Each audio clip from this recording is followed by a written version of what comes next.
Leslie Lar's downfall is just that eyebrow twitch that she can't help doing.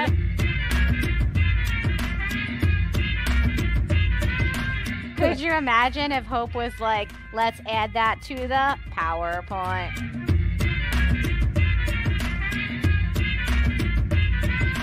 Excuse what me? year is it? How old am I?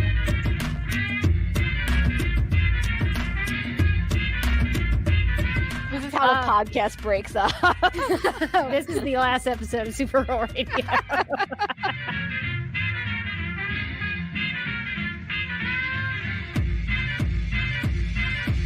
You want a Kryptonian? You got one. Is it a movie about saving Argo? The answer to that one is no.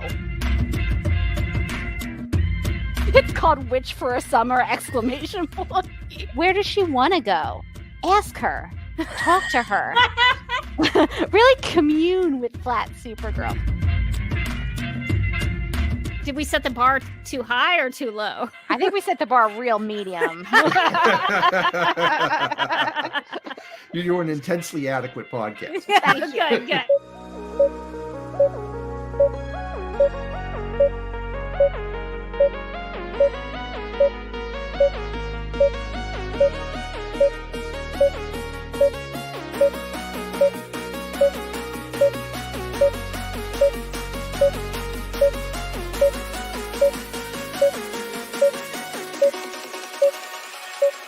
Hi, I'm Elizabeth Noyce, and you're listening to Supergirl Radio.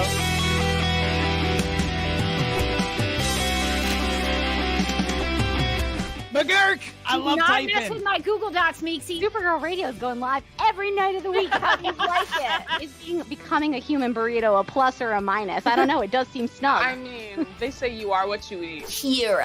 I love that. So I do a podcast called Supergirl Radio, and one of our segments is Lena Luthor Boardroom or Ballroom, because of her outfit. She looks like a boss in this coat.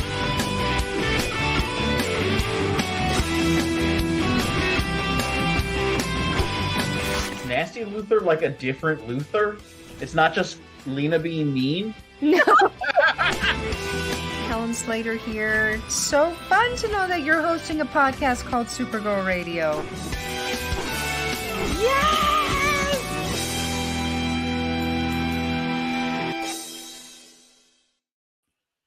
Welcome to Supergirl Radio, your source for all things related to the CW Supergirl TV series. Or back in the day when this episode that we're going to talk about was airing, it was CBS's Supergirl TV series.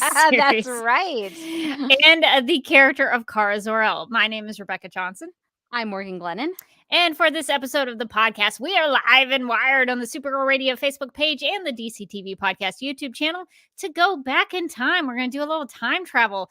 And the reason for that is because Morgan here didn't review Supergirl episodes as a full-time co-host of Supergirl Radio until World's Finest, which is towards the end of season 1, and which aired in March of 2016. So quite a long time ago. So we're going to revisit this and see if our memories serve us correctly and what we think about season 1 now.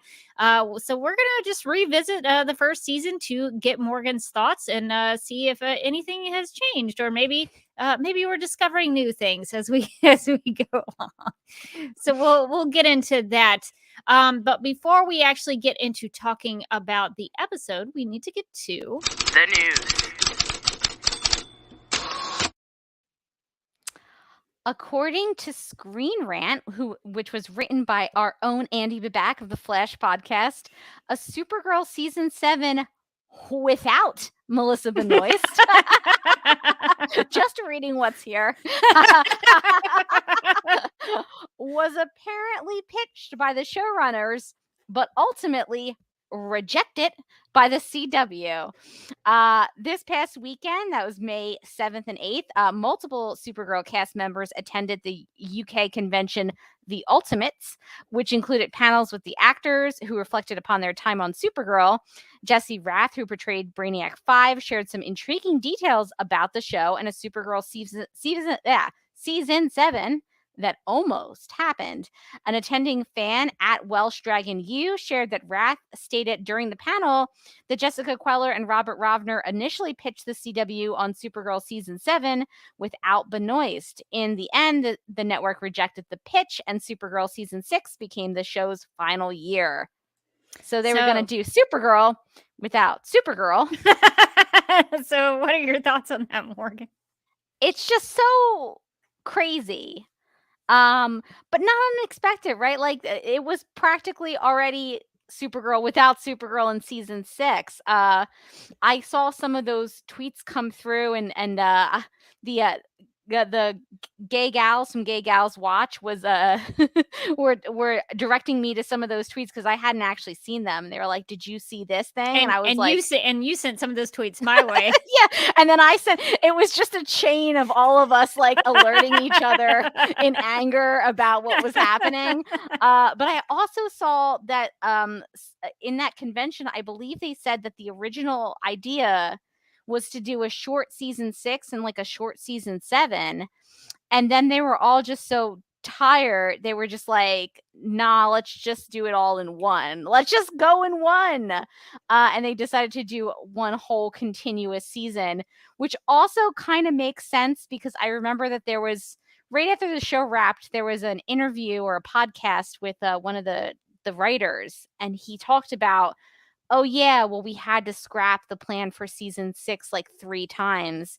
And that does make sense now that if one of, well, I mean, it made a lot of sense. I went, oh yeah, no, I could tell. Yeah.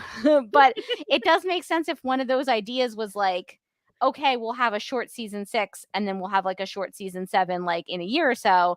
And then they were like, no, we're going to do it all in one. They had to like throw out probably what they had for that short season 6 and then like go back to the drawing board. But yeah, some interesting stuff came out of that convention. I don't know how many of the tweets you saw, but I saw some tweets about the missing Alex Tells Kelly scene. I did miss that one. What did it say? I think it was just, and I don't want to like quote it wrong. I would have to look it up, but I think it was something about like that the actors were also unhappy that there was no scene for that. Like Kyler and Ozzy were like, really? Nothing? So they, at least somebody on there was aware that should have been a scene we saw.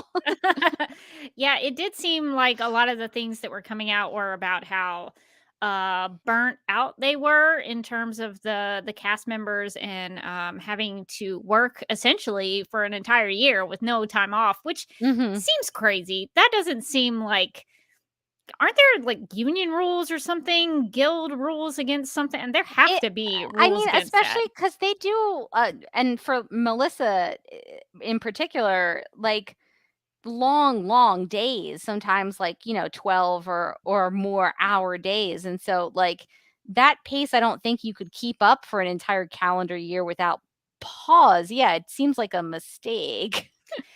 I'm going to give some grace to Jessica Queller and Robert Rovner, even though that pains my heart to say that. I think what they maybe did was that they were trying to find a way to continue the show, even if the lead actress didn't want to do it anymore. Now, the reasonable thing to get out of that would be just in the show.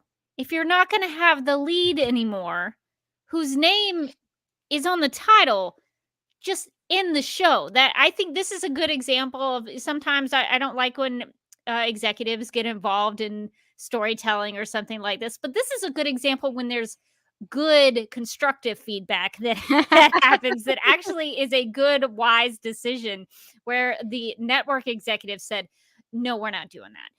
I think they probably just want to, and I can't fault the executive producers for doing this because it would have given them a job for at least another year. So they were probably trying to find a way to keep going in their current situation. So I understand that from a job perspective.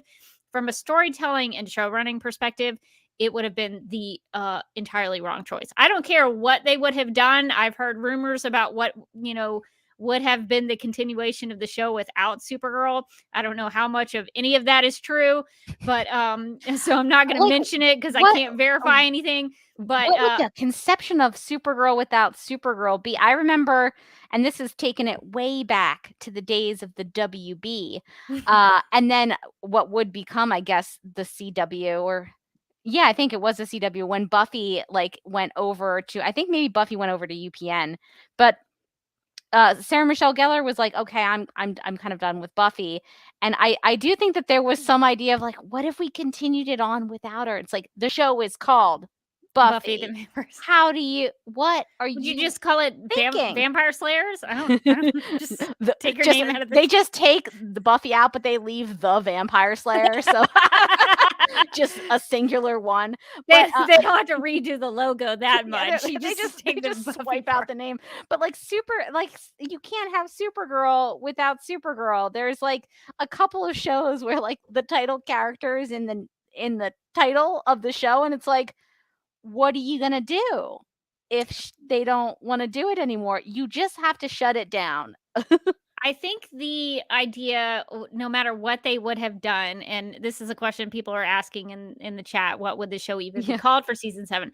I think it sounds like they were just still going to call it Supergirl, but probably use other cast members to be the leads instead, which is an insane proposition. Even if you were trying to keep your job, that doesn't make any sense. It feels like the better option would have been to like try to pitch a spin-off. Yes. With like a character from Supergirl. So you try to pitch the Dreamer spin-off or the Sentinel spin-off or the Space Dad spin-off. He's finally gonna find McGann in that painting. That would make such a great show. Like his search for McGann. Like, where is she? What is she doing? I would watch that show. He's like, I was told in the future that we have a child, but how can we if I never find her? That would be such a good show. That's a good pilot. I would watch Space Dad ... searching for McGann for at least a season. Like that's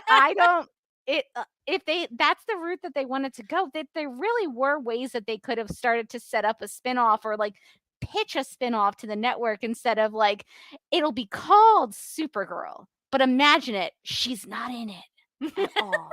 And if I was the executive, I'd be like, nice pitch. That's a hard no. I just think it's incredibly disrespectful.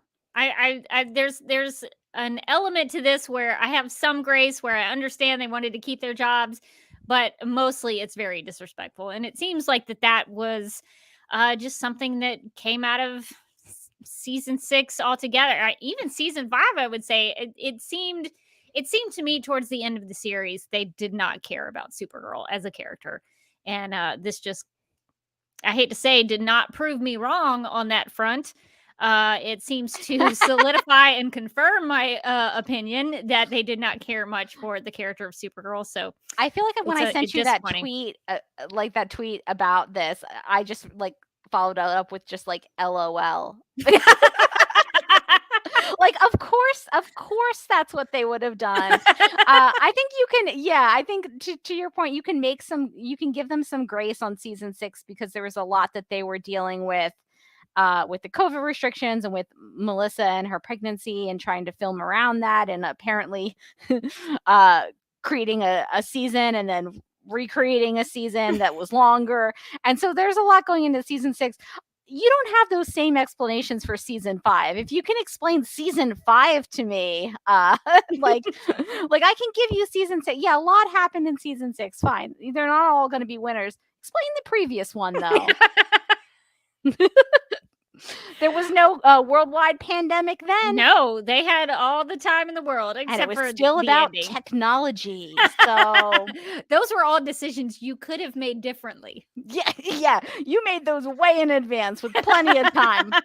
And your lead actress was there, and you just ignored her mostly. So there is a question from the chat from CM Gutierrez 74. Was it explained if the concept for the modified truncated season 6 and season 7 was to accommodate Melissa's pregnancy? did the COVID lockdowns throw a wrench into it?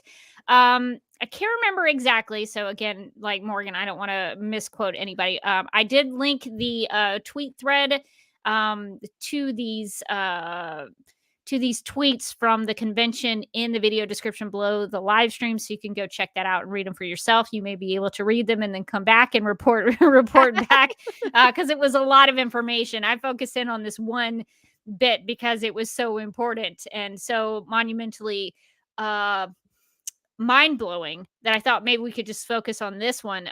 But I think there was a lot to it. A lot of the tweet threads that I was looking at said that Melissa was just really tired. She was just really like having a hard time. She didn't really want to do the show anymore because a lot of things were going on. She became a new mom. So a lot of that I think was mixed in with Melissa sort of wanting to end the show and end it in a way that was done well, or at least attempted to do well, and and allow her to be a new mom. And of course, COVID messed everything up. I think that's probably why they were so in such weird schedules, and things were so chaotic. I think probably in season 6, because all the productions had weird rules about COVID restrictions and regulations. So I think it was probably a mix of both, but definitely click on the links in the video description if you're watching the live stream, and the audio show notes if you're listening the old-fashioned way to the audio podcast.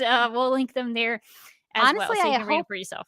I hope that the cast never stops going to conventions and saying and just kind of giving us little insights into what was and what might have been.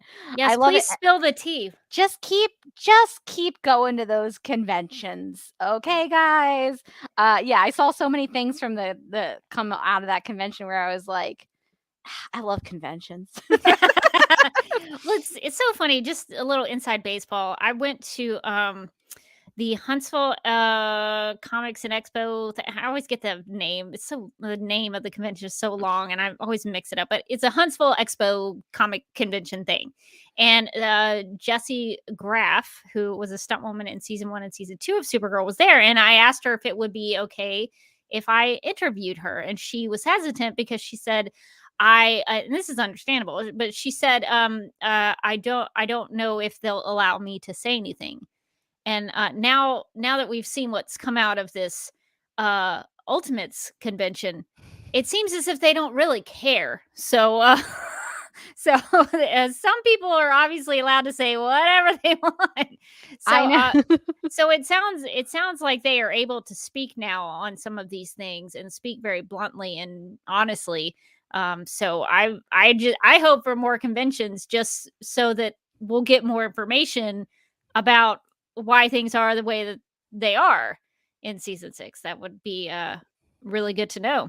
Yeah, I feel like to me it explained why season 6 felt like it was very all over the place. If they had to there's just a lot happening. I don't think it's a complete hand wave explanation for why that season was the way it was, but I do feel like it kind of, to me, made it make a little bit more sense, because we were talking previous to that, they had so much time. But if you think about, maybe they had to scrap plans a couple of times, and they had to deal with writing out their main character for a while and then writing her back in. It does give me a little bit of grace for them. That excuses. No excuse.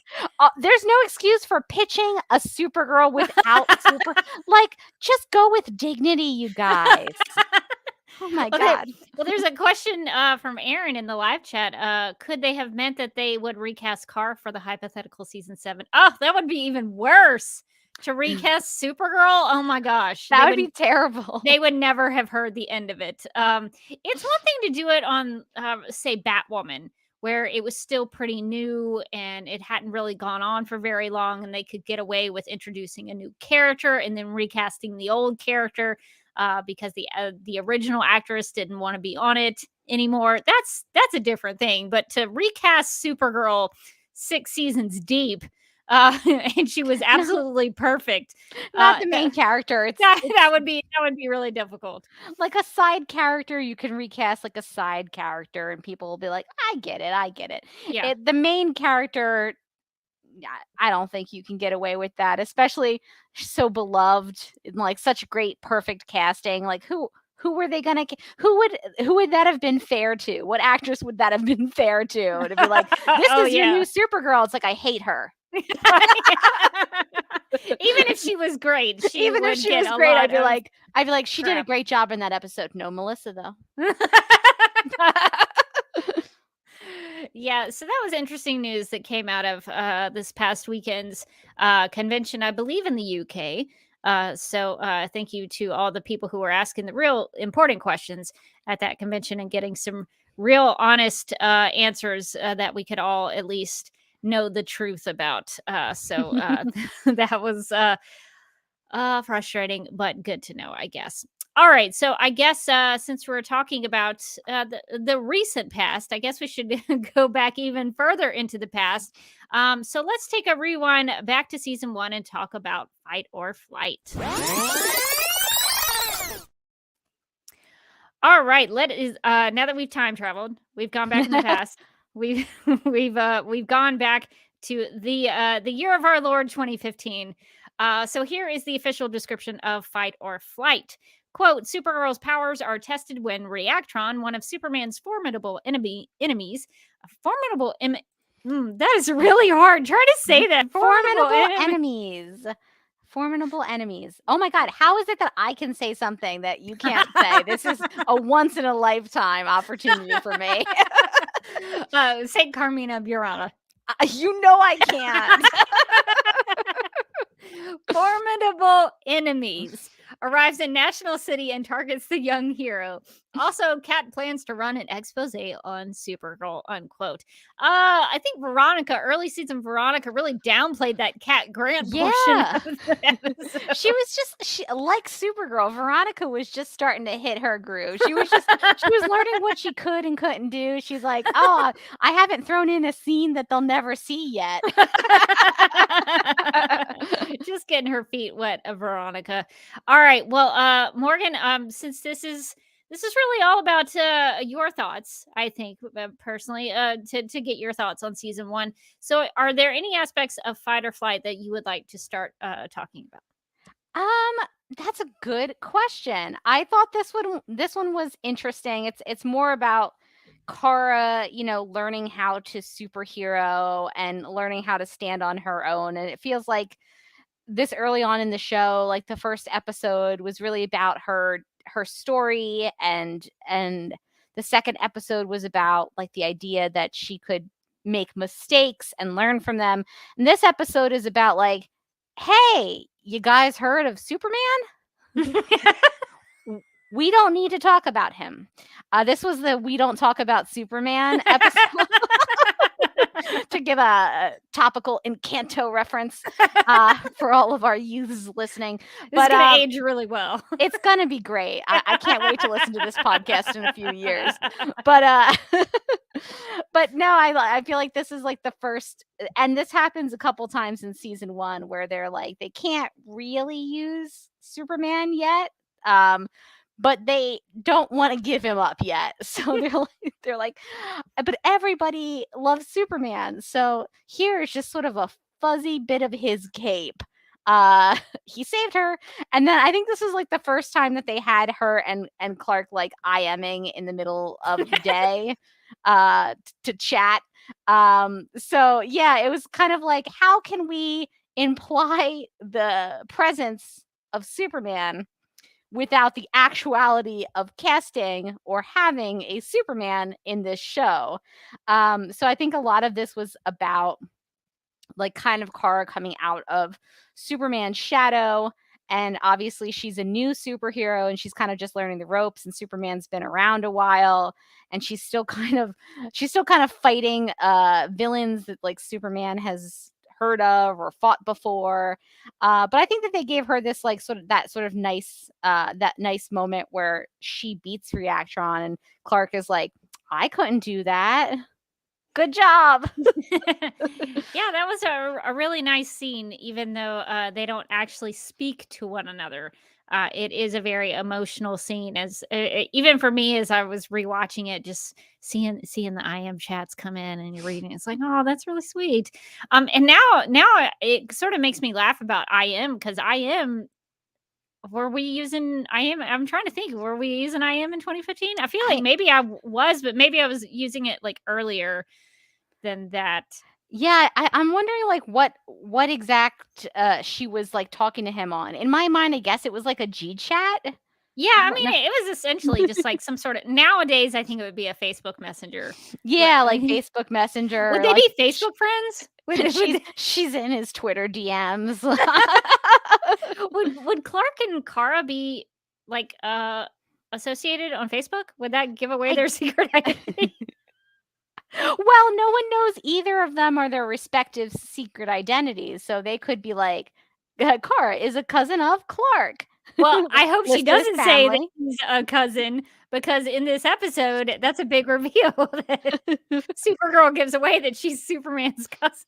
I love like after she does that, when Kara and Cat Grant are talking about it, and she's like, maybe Supergirl said that by accident. Like Kara cannot be any more transparent that she is Supergirl in this show. It's insane. She's just like, I don't want to speak for Supergirl. I don't really know anything about her, but that's probably that cousin thing. I feel like she said that by accident in like the heat of the moment up on that hilltop that she took you to, that you told me about definitely a moment ago. Like, she's just such a bad liar, especially to Kat. It's so funny.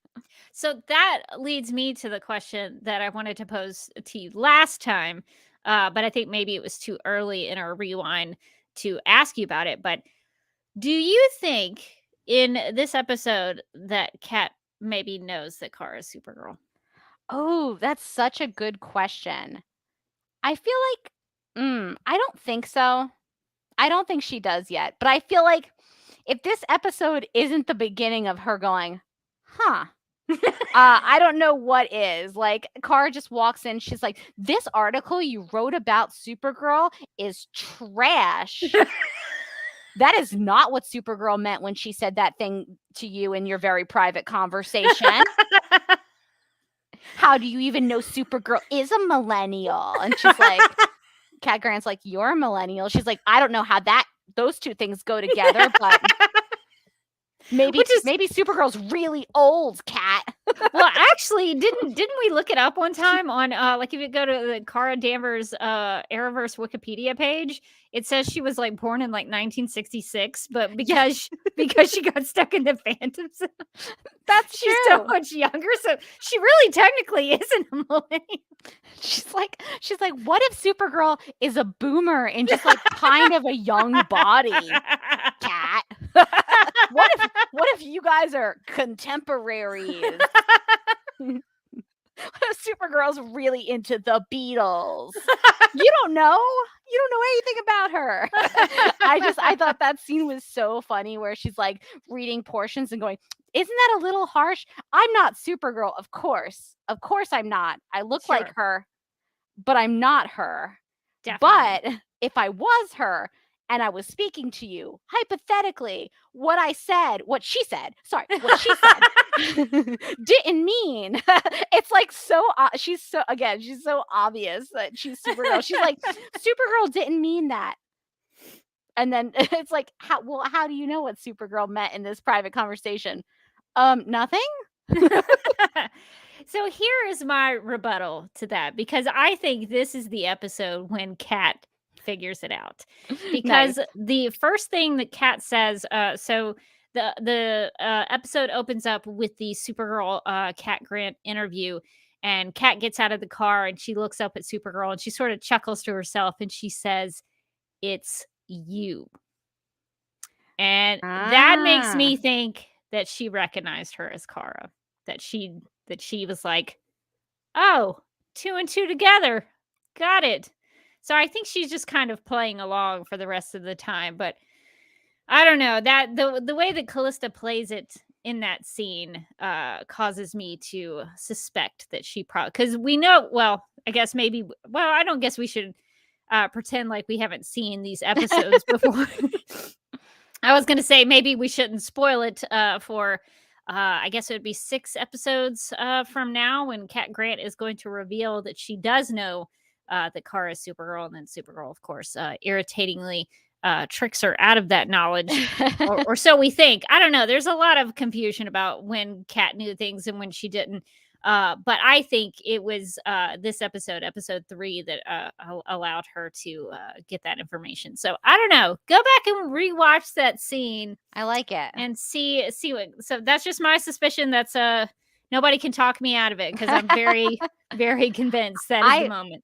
I buy it, because I feel like maybe that was the scene where she had like a suspicion, and then the rest of this episode would have really confirmed it. Yeah.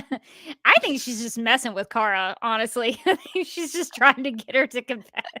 Every time she walks into the office and was like, "You're being awfully mean to me, Supergirl." Not me, but Supergirl, who I don't know. I see that CM Gutierrez in the chat says Clark is a Gen Xer, and technically Kara is too. So, I mean, Cat Grant is way off in her criticism. Yeah, Kara is much older than she looks, for sure. So that's a part of the Cat Grant Kara Danvers relationship that I'm trying to keep my eye on, is what's going on there. Does she know? Does she not know? I think she knows by episode 3. It's beginning with the interview. But I would be welcomed. I welcome you to share your thoughts if you disagree. I also, in keeping to the opportunity to track the Kira of it all, this episode does have Kat say Kara again. So she hasn't gotten to Kira yet. So I don't know when that's going to kick in, but at some point it does. But it was not this episode. She's still saying Kara. She's still kind of going back and forth between a couple of different pronunciations. She's still workshopping what wrong name she's decided to call Kara. All right. So what else did you want to talk about in this episode? Oh, well, this episode was the first time that like Maxwell Lord was more a part of the episode. He showed up for a second in episode 2, but he's actually a character in this one. So yeah, the Maxwell Lord of it all, I thought it was a good introduction to his character. He's kind of a jerk. He has maybe some history with Cat Grant. He has that dance scene with her. Where there's a little electricity in that scene. There's they're like they're not really tangoing, but they are with their words. I noticed he was wearing a purple. I can't think of the word that's in his pocket, but he matched her dress, and I thought that was interesting in color. Yeah, so I think this is, but we kind of also get the impression he's maybe not completely like mustache twirlingly evil, which obviously, again, we're not going to pretend like we haven't seen this whole season. He does kind of come into play a little bit in the finale, on the side of the Super Friends. But yeah, he's not a great guy. He's just firing people because they can't make his train go faster. No, he fired him because he didn't know the answer. He didn't know how to make the train go faster. I don't think it was necessarily because he didn't. It's because he didn't know how.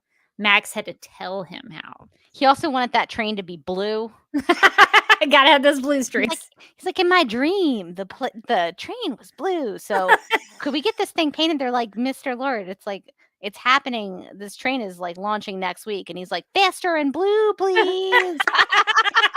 So seems like kind of a nightmare to work for. Well, but he did stick up for one of his employees. He did. He told Ben Kroll to take him instead of the employee. My favorite thing about Reactron is when he comes into the lab and he's like, I need, what did he need? Like a nuclear physicist or something? Yeah, somebody in nuclear fission. Yeah, he's like, I need somebody who knows nuclear efficient. And like nobody volunteers for that. And he's like, you guy in the lab coat, you know it. It's like, actually, How does he know? How does he know that guy knows nuclear fission? Why would you assume that? Like, they're mostly focused on train stuff. I don't know that there's a one-to-one sort of job comparison there. I don't know. Maybe he was gonna get assigned painting of the blue streaks. He's like, sir, I'm just an artist. He's got like a paintbrush in his hand. He's like, what? Well, maybe he was just picking anybody just to have somebody to kidnap and hold for ransom or something. I guess that was his idea, I suppose. Maxwell Lord has a very prominent role in this episode, and he's a multi-layered kind of gray character, which is interesting. I wish there had been more of him with Kat. I guess we get a little bit towards the end of the season. But I don't think as much as there is in this episode, which I thought was great. I would have liked to know more of the history between Cat Grant and Maxwell Lord. So there is that. So Reactron. So Morgan, I don't know if you're aware, because we haven't read through the Sterling Gates run on the podcast, which we should at some point. That I've read them through on the podcast, but I don't know that you have. I have not for actually the podcast. Read them through. So we will have to do that. But Reactron is a character who is pretty prominent in the Sterling Gates run, and he's very famous for killing Supergirl's father. He kills Zor-El in the comics. No, you're not going to kill Jason Bear. So he is actually more so, I would say, this is just my opinion, more so a Supergirl villain than a Superman one. But they chose to make him a Superman villain here, much to my chagrin. But what did you think about Reactron? So that makes me kind of mad. I didn't know that. Again, because I haven't read the Sterling Gates run, but it's crazy. They have such a rogues gallery for Superman. They could have picked an actual Superman villain who was like primarily Superman, and then given her that guy. But no, because he's very focused on Superman. He's very focused on like, I'm going to take away something that Superman loves, just like he took away my wife, who happened to be working with me at this plant when there was this terrorist attack, like back in Metropolis, or I guess, was that outside of National City?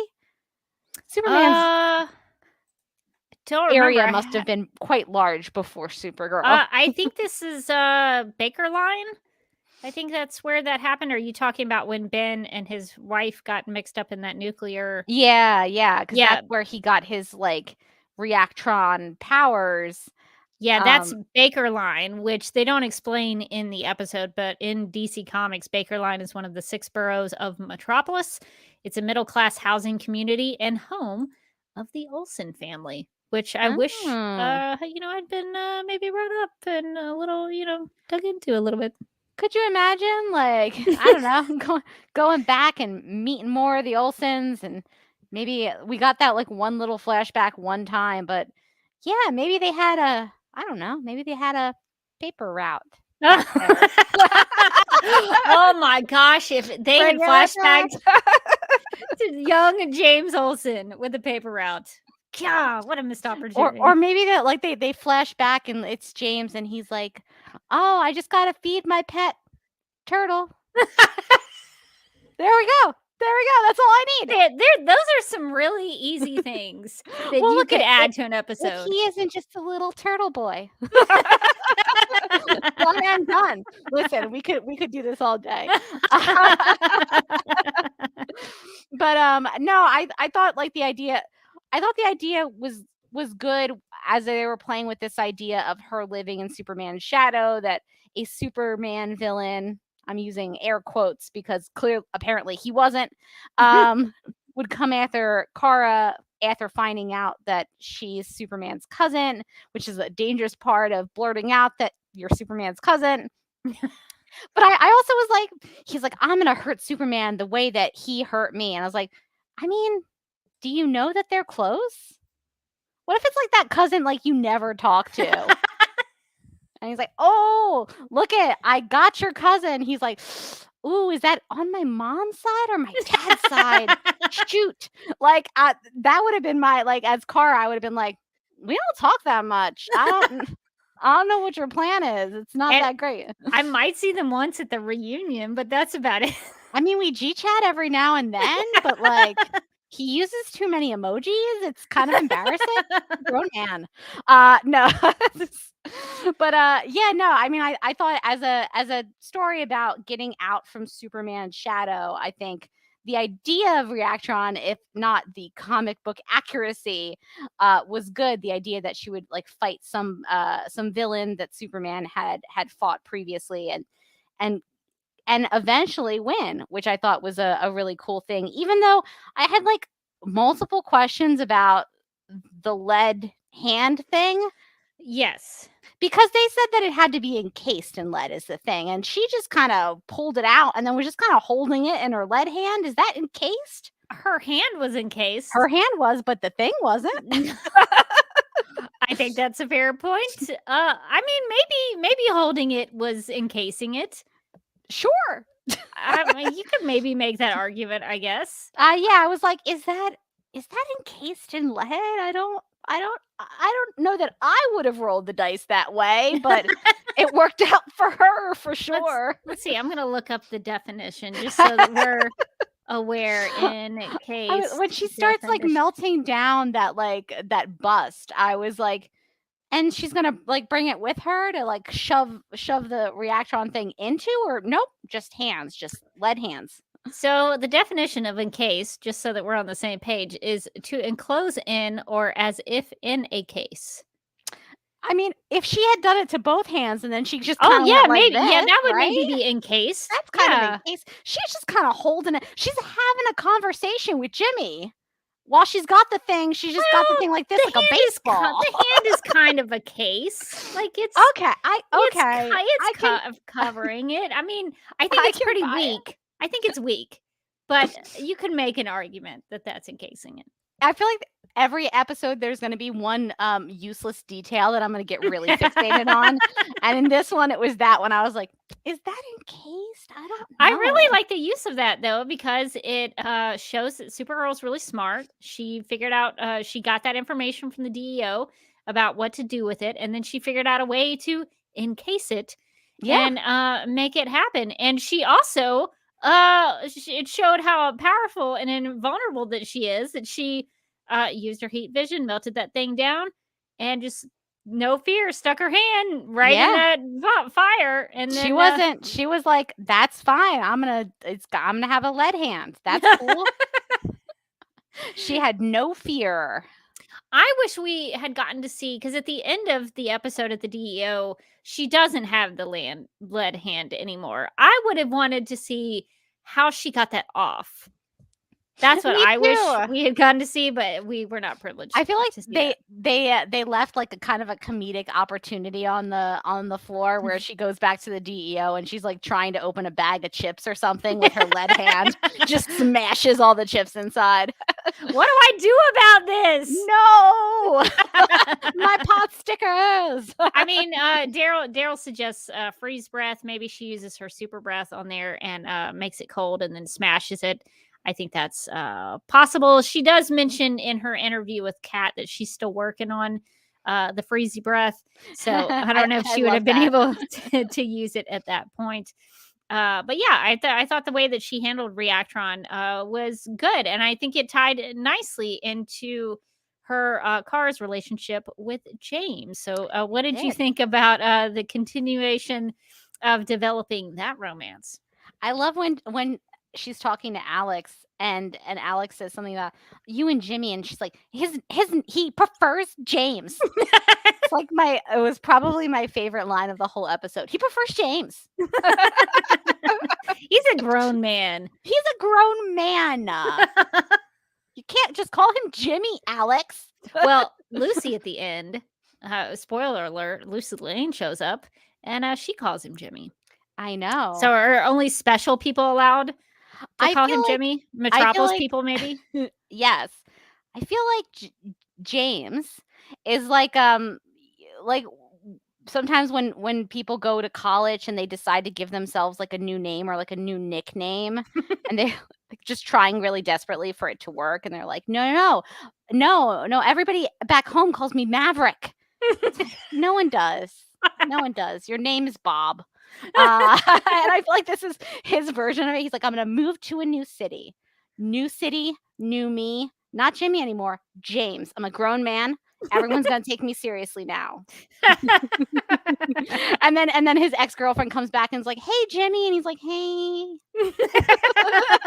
Immediately just like, oh, my brand new James, not me. Do you think he was happy to see her? I'm just curious. What do you think is going on there? I didn't get the impression he was happy to see Lucy at all. He was like just starting to kind of connect with Kara. There was starting to feel like there were some sparks flying in this episode. It felt like it was less one-sided that it was in the first 2 episodes where it was like Kara has a crush on James. And James is like, oh, you're my friend's little sister. Aren't you cute? And now he's like, oh, hey, Kara. It's me, James. I'm a grown man. And then of course Lucy comes back calling him Jimmy, immediately bringing him back down to earth. And he's like, womp womp. He did not seem very excited to go out to dinner with her and talk about what went wrong. I don't know. That sounds like an exciting pitch. So I don't know why he wouldn't be. That sounds fun. like a lot of fun. Let's talk about all the reasons we broke up at dinner. And he's like, great. But I do think that they did a decent job in this episode of kind of building up that tension between Kara and Jimmy, and also seeding in the love triangle. I guess the early season love triangle. It's not like it's a thing that lasts forever, but with Wynn having a crush on Kara and then Kara having a crush on James, and they do that pretty nicely at the Catco party where Wynn and Kara are having a perfectly nice time and dancing, and James comes up and he's like, hey, can I cut in? I was gonna be like, they should have been like, no, that's so rude. Just wait. It's just one song. You can wait. But they were like, no, it's fine. It's fine. Wynn was like, great. No, I'm not sad about this at all. Yeah, I actually felt bad for Wynn. Even when I initially watched the show's first run, I always kind of felt bad for Wynn because there was just something about his hurdle. Like he could never get over. It seemed like he was always competing with James about James being cooler and having the cooler stories, and I always felt bad for Wynn. Yeah, I felt bad for Wynn in this one too because they were having like a nice time and James just kind of very rudely interrupted them. I will say one of my other favorite lines in this episode was when she's like, "Ugh, Reactron, isn't that kind of a stupid name?" And they're like, "James came up with it." And she's like, "I love it." Like the awkwardness of her being like, "Oh, did he? He didn't want to workshop that more?" Or... I don't know. I think it's a fine name. It's nuclear reaction and things. She's like, I get how he got there. It's cool.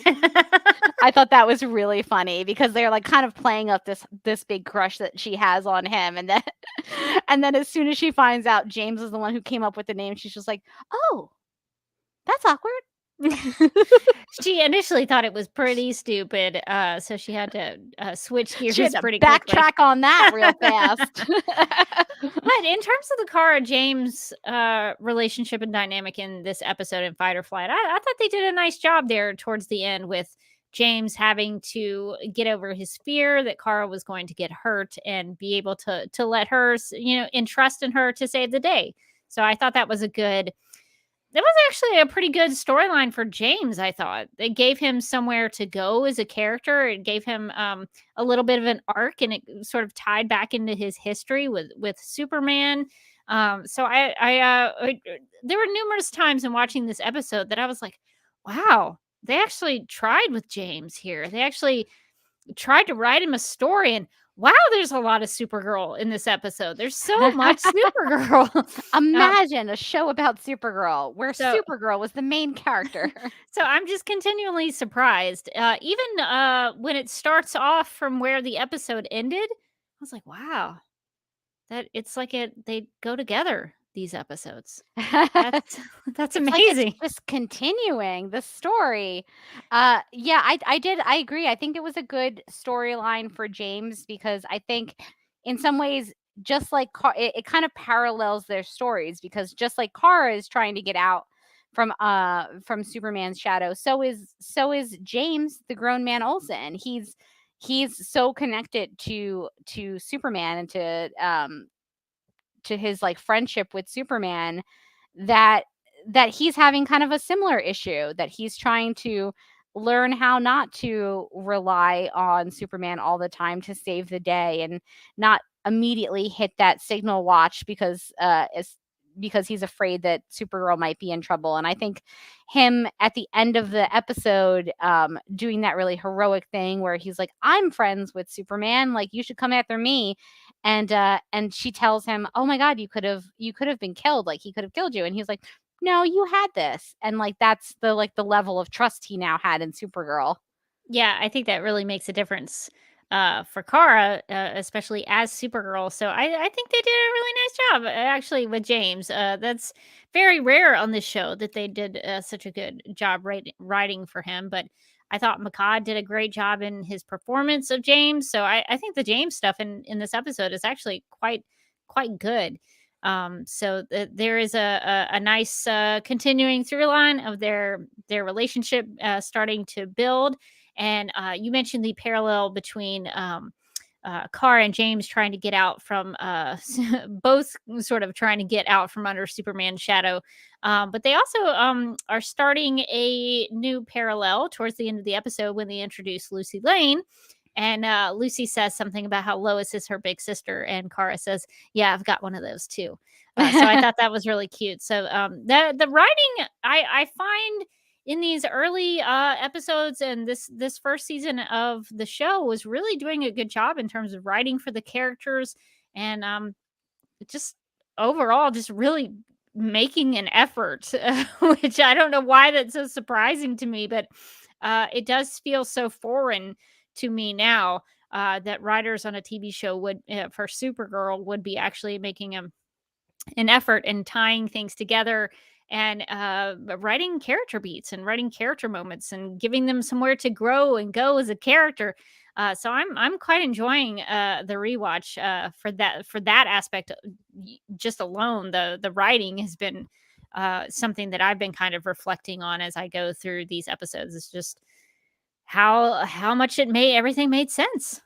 Yeah, I mean, and to speak of the writing in this episode, I loved that tag scene at the end with her and Alex. It's we get a classic couch scene. She's eating pot stickers or trying to decide what they're going to watch. Kara's maybe had some romantic complications in her life, so so they're just hanging out, and it was just such a nice sister scene. I think it really, we're really early days into the show at this point, and it really nicely sets up what that sister dynamic looks like, and we have a lot of Alex supporting Kara throughout this episode as well. We have her this was the first introduction of that like empty floor that they use for the Super Friend hangout in this one. And we have Alex in that hangout, in that hangout room with Wynn and James and Kara trying to figure out the Reactron because she's technically not supposed to be working on this because it's a human villain, not a I alien. wanted to ask you about that because I was trying to think about how that's so inconsistent with the rest of the show. And I guess at least they acknowledged it here that, oh, well, we're not supposed to go after them. We only go after aliens. And Kara makes the point, like, isn't this extra normal? Does this qualify? Yeah, seriously. But then it got me thinking about season 4 when they were dealing with Agent Liberty. Could they have made that same kind of case? Like, oh, Agent Liberty is extra normal. We need to figure him out. Because they were basically just following like a terrorist leader. It's not Yeah. like he was extra normal. Yeah, he didn't have any powers or anything, did he? He was just kind of annoying. Yeah. Yeah. So Yeah. why did the DO use resources to go after the Children of Liberty? I guess it's because at that point, like the Alex had just kind of taken over pretty thoroughly, and she was just like, "I'm gonna do what I'm gonna do. I'm Alex." I don't really have an answer yet. It feels like there was more discussion in this first season about like, well, we just do the alien threats. Although, again, I think it could be an argument that like it's the Department of Extra, Yeah, it's not the Department of Alien Yeah. Operations. Extra normal could be many things. I don't know that the Agent Liberty was extra normal, though, is what I'm saying. Rachel makes a good point, which is that Livewire and Psy weren't aliens, and they still dealt with them. And for Silver Banshee, I think those are all extra normal. I agree. I feel like Jean was being a little bit too much of a stickler for that, because I was like, I don't know that I agree. He seems like he's got like a lot of powers. You don't want to. He's got like a nuclear reactor on his chest. Who's supposed to handle that then? Like, what department handles that? Is it like, the Department of Human People with random powers? Like, do they have one of those? I feel like it's still you guys. Yeah, that might be a little much for the National City Police Department. So, yeah, I just thought that was funny that the show is making an intentional choice to lay down the groundwork for what things are and what they're supposed to be and what they aren't. So I thought that was really interesting. That really caught my attention. That he was like, "Oh yeah, the DEO doesn't deal with that. We're mostly alien threats." And I was like, "Oh well, that they really throw that out the window later on." They're like, "Nah, we're good." So at least early on, the show was trying to set a standard for what everything was and how it worked in the world of Supergirl. I think my last interesting thing was I remember reading somewhere that they were initially planning for Jean to be like a villain, right? He initially through the pilot, he was supposed to be Hank Henshaw, who would later become Cyborg Superman. So he does still, David Harewood still got to play Cyborg Superman. Nice. But yeah, they made the decision after they watched the pilot, and I can't remember who it was who sort of noticed David Harewood's ears and thought that his something about his ears sort of looked a little alien, and I think they wanted to make David Harewood a hero anyway, and so they were finding a reason to do that. And they thought, oh, maybe we'll just make him Martian Manhunter. So I think it was in sometime between after they had shot the pilot and between episode 2, because in episode 2 they start to tease that. They did it again in this episode as well. Okay, that makes sense, because that was going to be my question. It was basically like, when had they decided that he was going to be Martian Manhunter? And it seems like, starting from episode 2. Yeah, they start teasing. I think they start teasing it in episode 2, and then we see a little bit more. It's just small things where his eyes turn red in the DEO, but they know where they're going with him. Yeah, because in this episode, he knows that Alex is doing something she shouldn't be doing, and he's like walking along the DEO hallways, and his eyes turn red, and he goes, "Alex!" It's like Dennis the Menace's dad. He's like, "Alex!" That is pretty much what happens, though. Let's see. Let's get into the live chat. Claudia asks, where does Wynn get the money to buy all the latest tech for the Super Friends meeting office? Since he's a hacker, I think he steals money from bad guys' accounts to justify the stealing. That's a good question, Morgan. What are your thoughts on this? I love that idea. I have no idea. He does have a lot of really high-tech, nice gadgets in there, which I do feel like on a media salary isn't likely or possible. And so, yeah, I don't know. Maybe he's like is he wealthy in some way?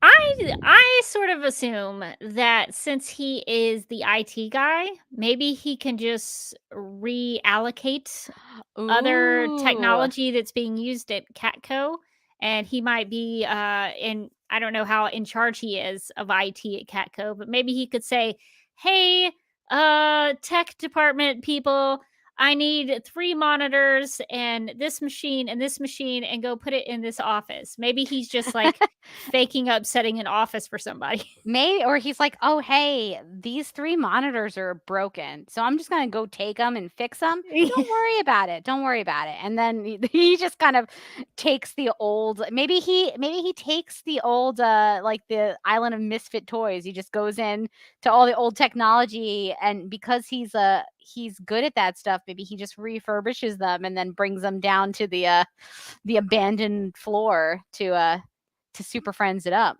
Yeah, I think that's my explanation for it. That makes a lot of sense to me. So that's my headcanon.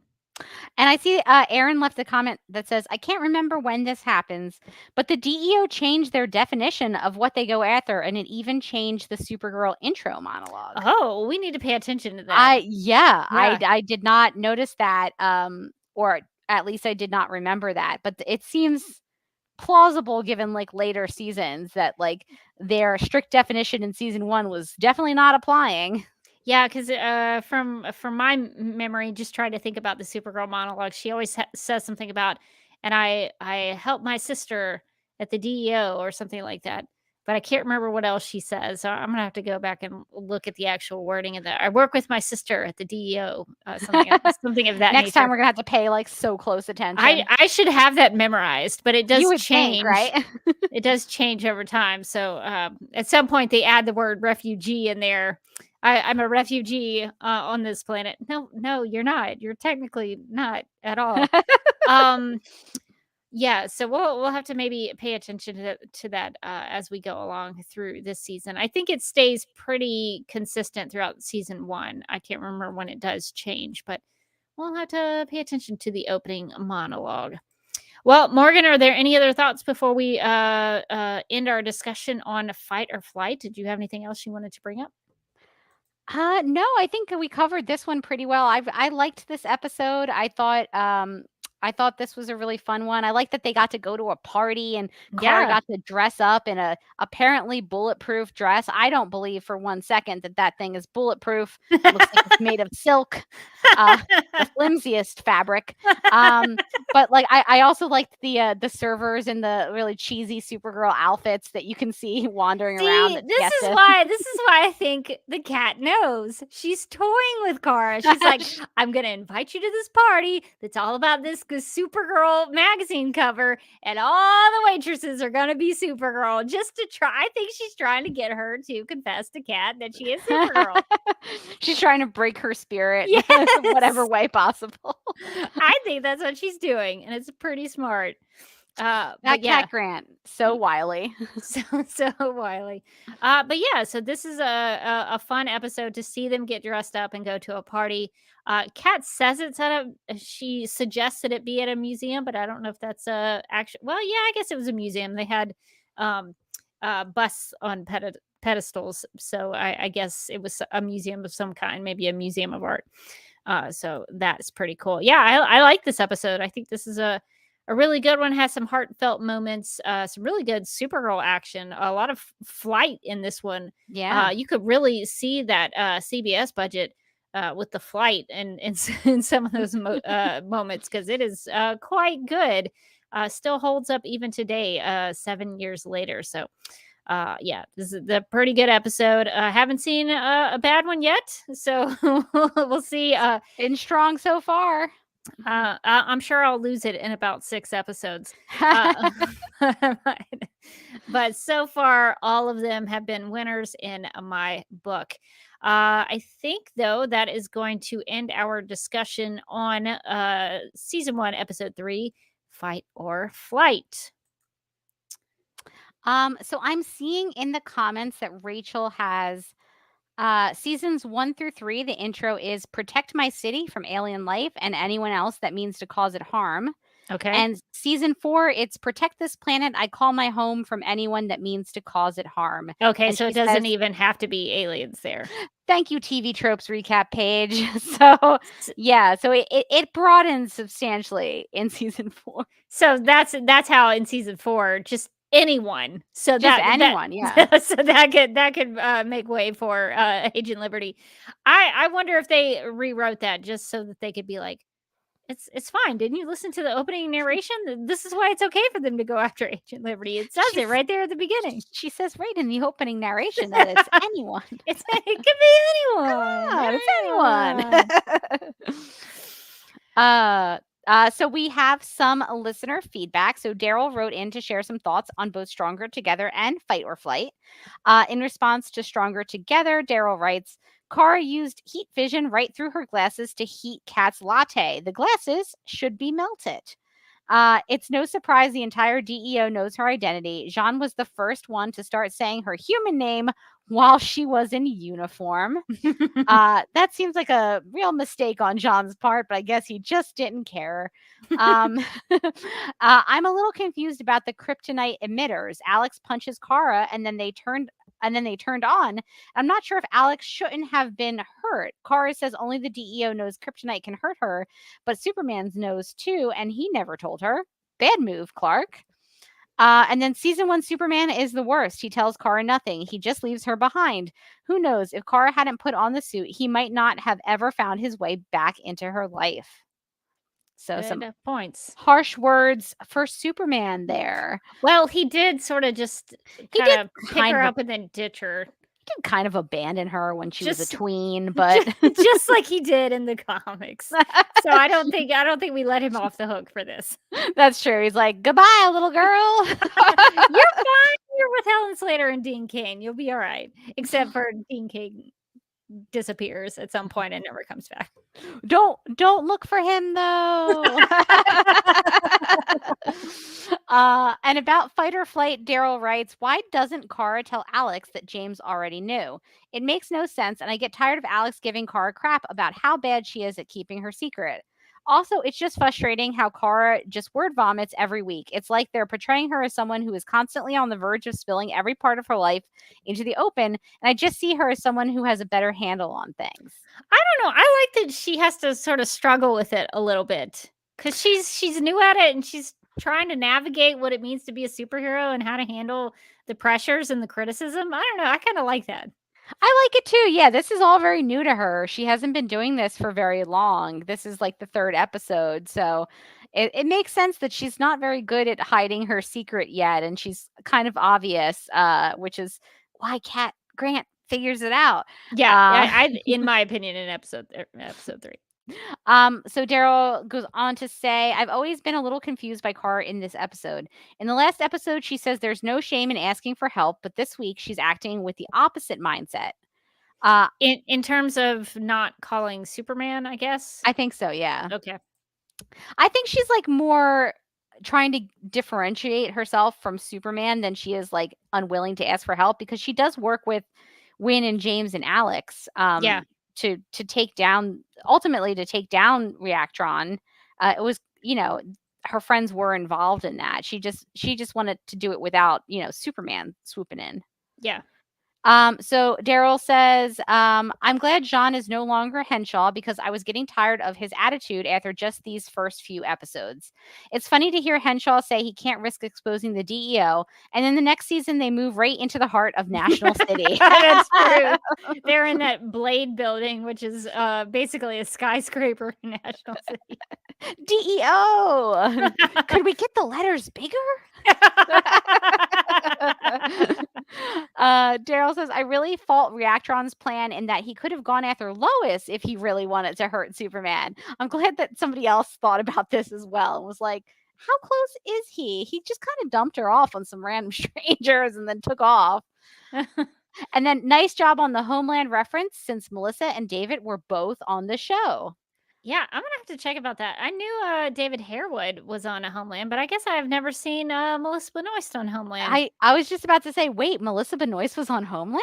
So somebody sent me a picture, a link to a video. I didn't watch Homeland, so I don't actually know, but this is very possible. So I'll definitely have to check that out. All right. Well, it's maybe time to make some snap judgments, and we've invited some of our our snappy listeners and boardroom bosses from the Supergirl Radio Patreon. So I think we have one waiting in the wings. So we'll see if Armgard is there. But before we do that, we need to make some snap judgments.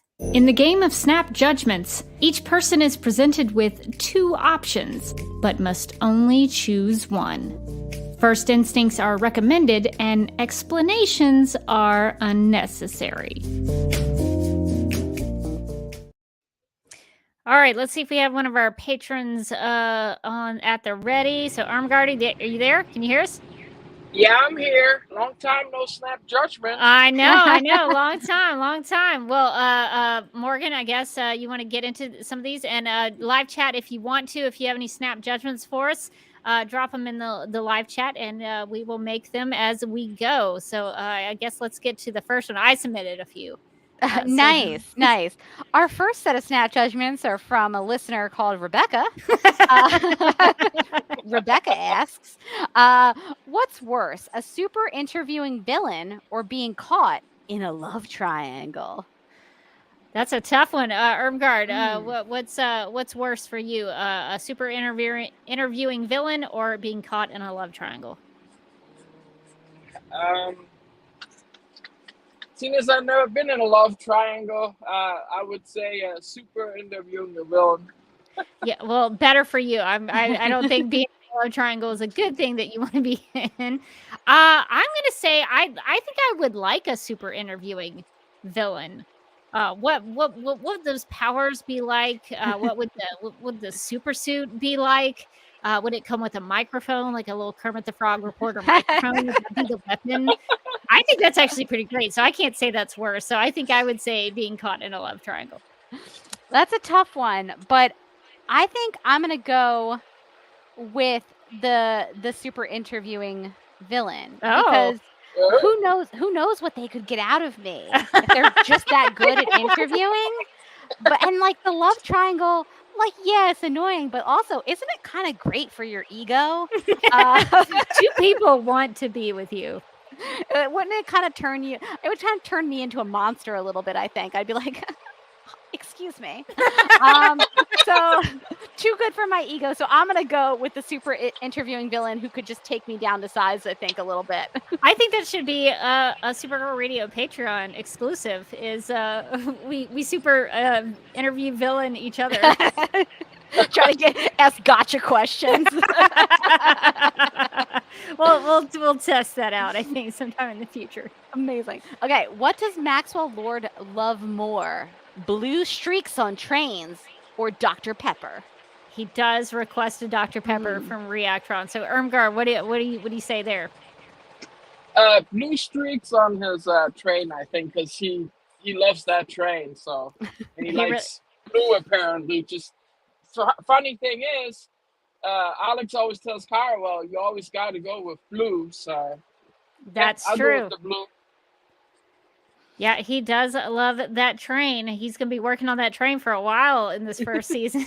So I think, I know he likes the blue streaks. He was very adamant on the blue streaks. But when you're kidnapped and you need comfort food or something to comfort you and make you feel like you're comfort drink. Yeah, I think he chose Dr. Pepper because that's his comfort, comfort drink.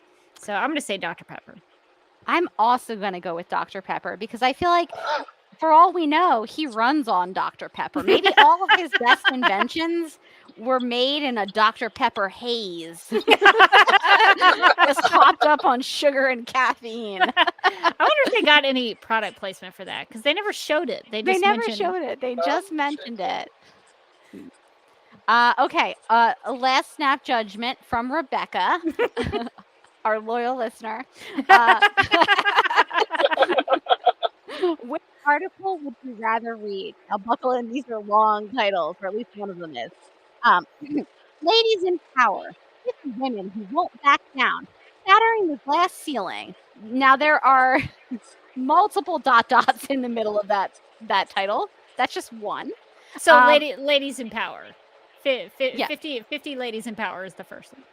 Who won't back down. They're shattering the glass ceiling. Or Find your balance. Make your investments work for you. Yeah, so these are two of the article headlines on the Catco magazine. I paused it with too. Supergirl. Yeah. So, Irmgard, would you prefer to read about 50 ladies in power or about making your investments work? I think I would say investments, because as I would be living in National City, and we have a lot of aliens showing up and stuff, you might want to figure out what you need to invest in, because something, some might get blown up of yours or something like that. So That's true. I'll go with the investment. That's a wise choice. A lot of national real estate is in trouble quite a bit. So I think having investments would be smart. I have to assume that real estate investment is not smart in national. No, not that kind of investment. No. I want to know who the 50 ladies in power are, who are shattering the glass ceiling. They're, so I think I would go with that. Shattering that ceiling because they won't back down. I just love how long this title is. There are 2 colons in this title. I'm also going to go with making my investments work for me, because you know what, a little financial literacy has never hurt anyone. I think whatever recommendations Cat Grant or Catco is going to give me are going to be good. So yeah, I want to know. I mean, she did build a media empire, so she did. She probably knows what she's talking about. Okay, so our other snap judgment from Kanisha is: what was more confusing, post-crisis history of the show or the totem rules? So, Irmgard, what confused you more, post-crisis history or the totem rules? Hold on, because I want to say both, but you got to pick one. Yeah, no. The total. No. Give me a second. I'm thinking. This one's a real puzzler. No you kidding. Think about it.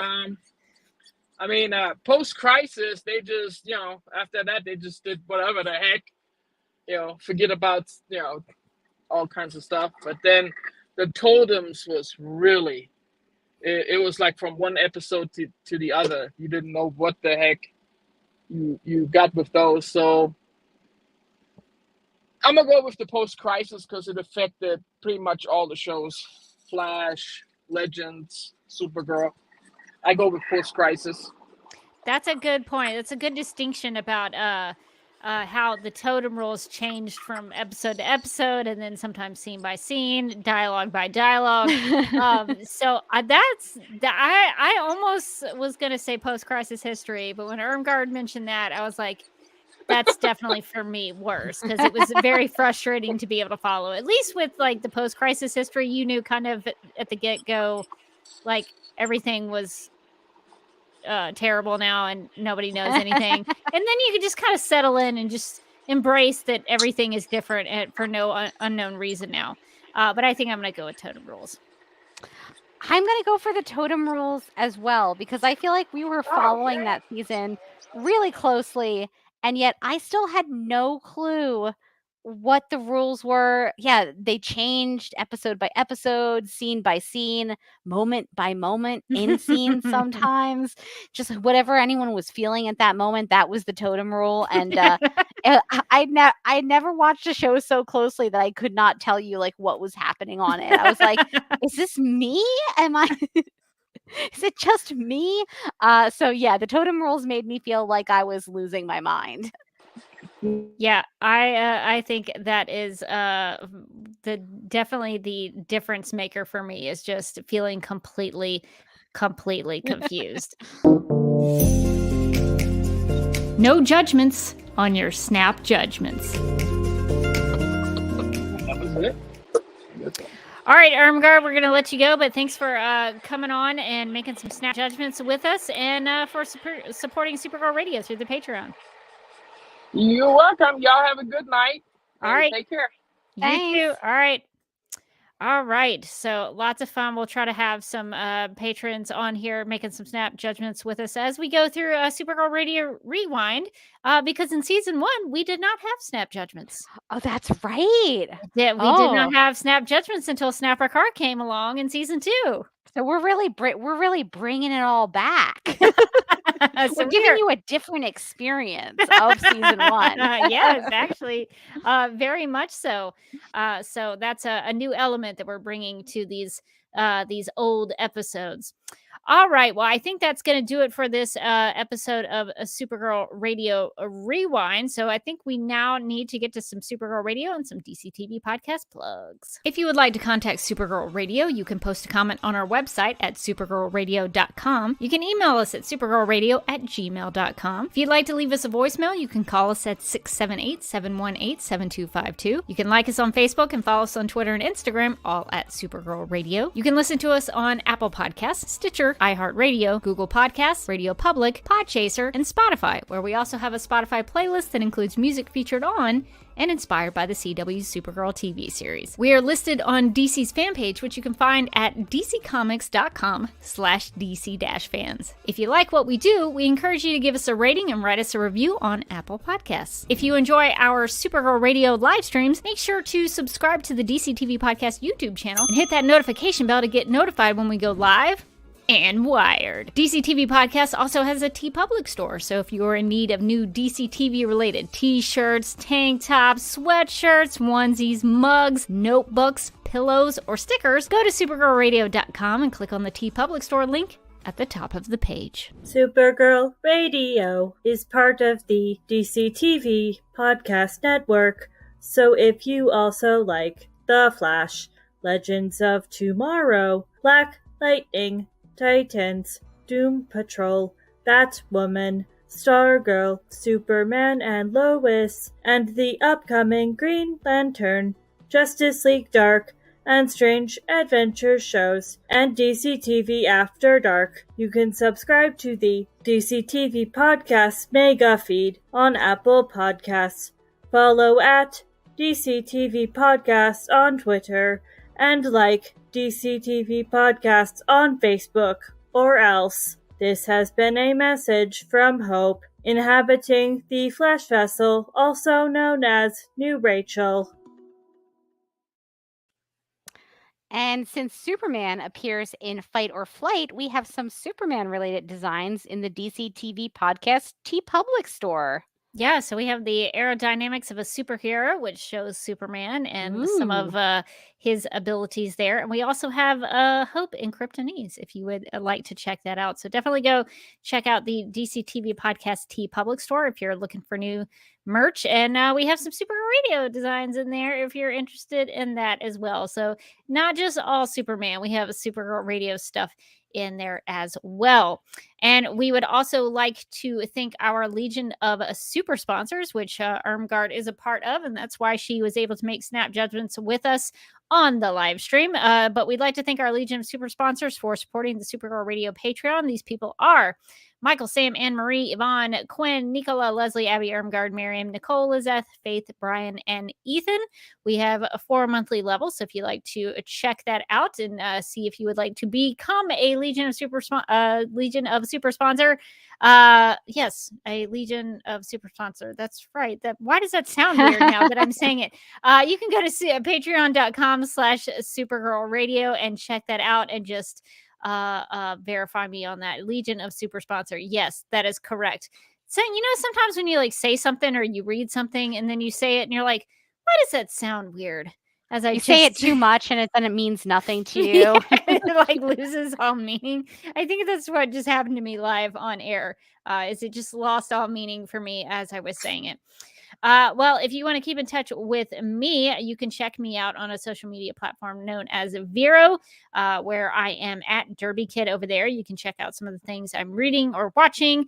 If you followed me there, you would know that I recently watched the HBO Max documentary series called The Way Down, which is about something that Morgan and I both love to learn about, which is cults.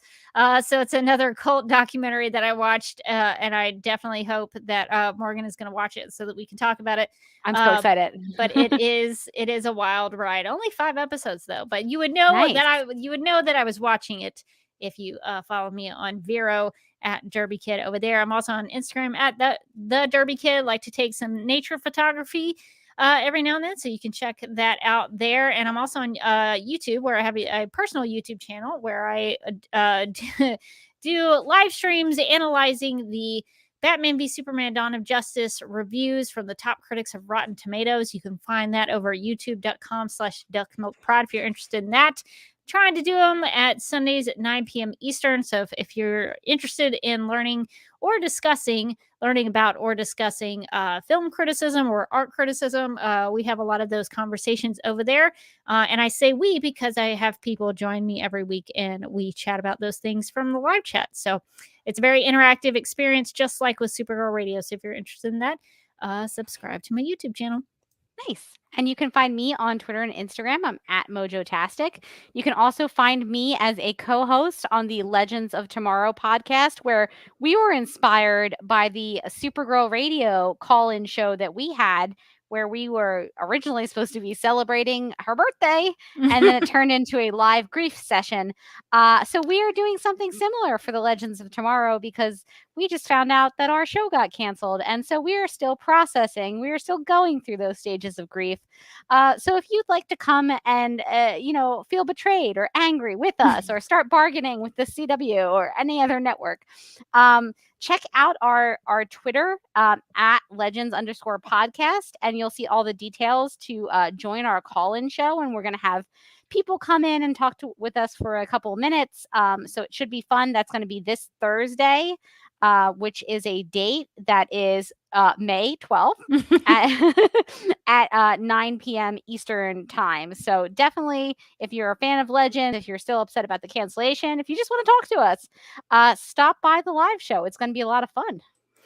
So I'm just using this hypothetically. Like, if somebody couldn't join until like an hour in, is that still available? I think we'll still be going. I think we'll still be going. I think it'll probably go a little bit over an hour. So if somebody wanted to stop by and say hello, if somebody did want to do that, and it was like, 10 p.m. Eastern Standard Time, they should definitely feel free to stop by, whoever this is. Okay. I mean, I'm just thinking that maybe somebody would come in late, but maybe they don't have a lot to say because maybe they didn't actually watch the show, but maybe they could, just say hi we would love that. Yeah. We would love that. Okay. So just in case there are other people out there who may have those issues, I just wanted to clarify for anyone who specifically or hypothetically would meet that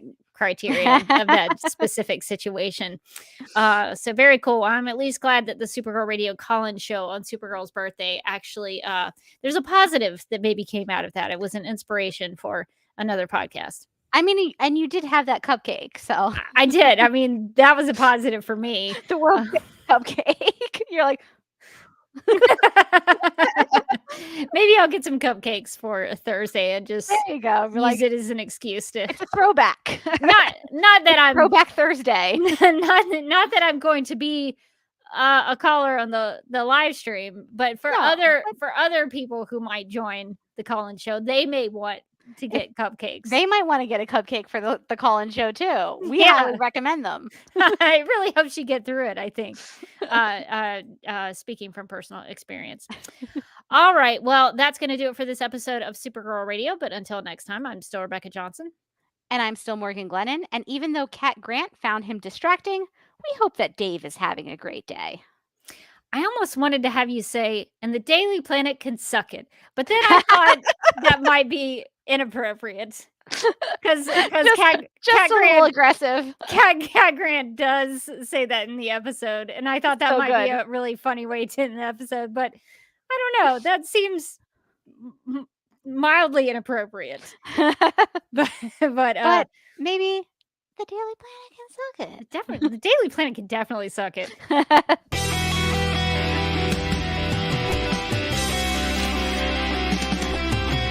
McGurk, I love Not typing. mess with my Google Docs, Meeksy. Supergirl Radio is going live every night of the week. How do you like it? Is becoming a human burrito a plus or a minus? I don't know. It does seem snug. I mean, they say you are what you eat. Kira. I love that. So I do a podcast called Supergirl Radio, and one of our segments is Lena Luthor, Boardroom or Ballroom, because She looks like a boss in this coat.